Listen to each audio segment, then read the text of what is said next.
Friends வணக்கம். Welcome to Rose William channel. Praise the Lord. எல்லாருக்கும் இன்றைக்கி யார் யாருக்கு பர்த்டே கல்யாண நாள் கொண்டாடுறீங்களோ உங்கள் எல்லோருக்கும் என்னுடைய நல்வாழ்த்துக்கள். இன்றைக்கி நான் என்ன சமைக்க போகிறேன்னா சாடின் சமைக்க போகிறேன். ஃப்ரெண்ட் நான் எப்பயுமே இந்த சாடின் தான் சமைப்பேன். இந்த சாடின் ரொம்ப டேஸ்ட்டாக இருக்கும், எனக்கு ரொம்ப பிடிச்ச சாடின்னு. அதனால் நான் இதை தான் சமைப்பேன் எப்பயுமே. வாங்க சமையலுக்குள்ளே போகலாம். இப்போ நான் இங்கே என்ன போட்டு வச்சுருக்கிறேன்னா வெறும் உப்பு மட்டும் போட்டு வச்சுருக்கிறேன் ஃப்ரெண்ட். உப்பு மட்டும் எண்ணெயில் காய வச்சுருக்கிறேன், நல்லா காஞ்சிட்டாங்க. இப்போ வந்து நான் கடுகு தாளிப்பும் கொஞ்சம் வெந்தயமும் போடுறேன், அவங்க தாளித்து வரட்டும். இப்போ பாருங்கள், இவங்க எல்லாம் நல்லா தாளிச்சிட்டாங்க, நல்லா வெந்து வந்துட்டாங்க, நல்லா பொரிஞ்சு வந்துட்டாங்க. இந்த டைமில் இங்கே வெங்காயம், டொமேட்டோ, மல்லி இலை, அப்புறம் கொஞ்சம் கருப்பில் ஒரே ஒரு பட்டை ஊசி மிளகா எடுத்து வச்சுருக்கேன். இவ்வளோ தான் நான் போடுறேன், வேறு எதுவும் போடலை.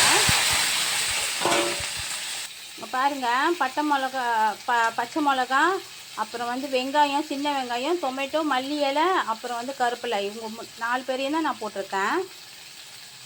இந்த பாருங்கள் நான் இவங்க கூட இப்போ நல்லா வெந்துக்கிட்டு இருக்காங்களா. இங்கே இப்போ நான் வந்து மஞ்சாத்தூள் கொஞ்சோண்டு போட்டிருக்கிறேன், கொஞ்சமாக மஞ்சாத்தூள் போட்டிருக்கிறேன்.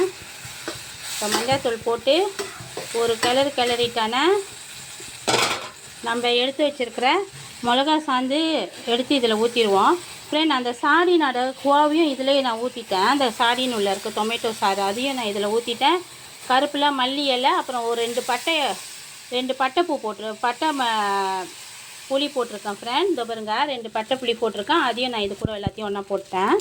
இப்போ இவங்க சாந்தெல்லாம் வெந்து வரட்டும் ஃப்ரெண்ட். இப்போ பாருங்கள், மிளகா சாந்து, புளி எல்லாமே இதில் போட்டோம் ஃப்ரெண்ட். இப்போ இவங்க நல்லா பொங்கி வரட்டும். இவங்க மிளகா சாந்து எல்லாம் பொங்கி வெந்து வர்ற வரைக்கும் நம்ம கொஞ்சம் நேரம் வெயிட் பண்ணுவோம். இந்த நேரத்தில் நான் என்ன செய்கிறேன்னா இது வேகும் போதே இஞ்சி பூண்டு பேஸ்ட்டு இதிலே போட்டுடுறேன். இஞ்சி பூண்டு பேஸ்ட்டில் வந்து சீரகம், சிறு சீரகம், பெரிய சீரகம், மல்லி, அப்புறம் வந்து மெழுகு, இதெல்லாம் ஒன்றா போட்டு அரைச்சி வச்சுருப்பேன் ஃப்ரெண்ட். இதையும் 2 கரண்டி நான் போட்டுடுறேன். இவங்க வெந்து வர வரைக்கும் வெயிட் பண்ணுவோம். இங்கே பாருங்கள், இவங்க நல்லா கொதிச்சுக்கிட்டு இருக்கிறப்ப நான் என்ன செய்கிறேன், வேக வச்ச உருளைக்கிழங்கு இவங்க கூடயே நான் சேர்த்துட்றேன். உருளைக்கிழங்கு வந்து வேக வச்சது, அதனால தான் நான் லேட்டாக சேர்க்குறேன். இவங்க கூடயே சேர்த்துட்டேன். பாருங்கள், இவங்க எல்லாம் நல்லா கொதித்து சுண்டி வரட்டும், வெயிட் பண்ணி பார்க்கலாம். இவங்க நல்லா கொதிச்சுக்கிட்டு இருக்காங்களா, உருளைக்கிழங்கு எல்லாம் போட்டு நல்லா கொதிச்சுக்கிட்டு இருக்காங்களா. இந்த டைமில் நான் அவிச்சு வச்சுருக்கிற முட்டையும் இதோட போட்டுடுறேன். பாருங்கள், இது என்னோடய ஸ்டைல் முட்டை சாடின் கறி. கண்டிப்பாக செஞ்சு பாருங்கள், ரொம்ப சிம்பிளாக இருக்கும், ஆனால் நல்ல டேஸ்ட்டாக இருக்கும்.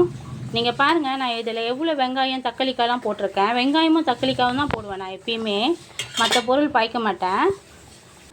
இப்போ பாருங்கள், இவங்க எல்லாம் நல்லா வெந்து வந்துட்டாங்க, எல்லாமே நல்லா வெந்துட்டாங்க, கறியும் நல்லா திக்காயிட்டாங்க. இந்த டைமில் நான் சாடினை இவங்க கூட போட்டுடுறேன். சாடின்னு கொஞ்சம் கருப்பில் வச்சுருந்தேன், அதையும் இவங்க கூட போட்டுட்டேன்.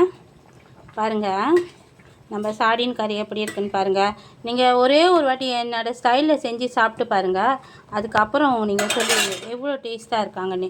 இன்றைக்கி வந்து நான் வந்து பூ வாங்கலை, அதனால் வந்து நான் வந்து கோத்தாப்பால் தான் ஊற்றுறேன், தேங்காய் பால் கோத்தாப்பால் தான் ஊற்றுறேன். ஓகே, முடிஞ்சு. இன்னும் ஒரு வாட்டி வெந்துட்டானே இவங்க ரெடி ஆகிட்டாங்க.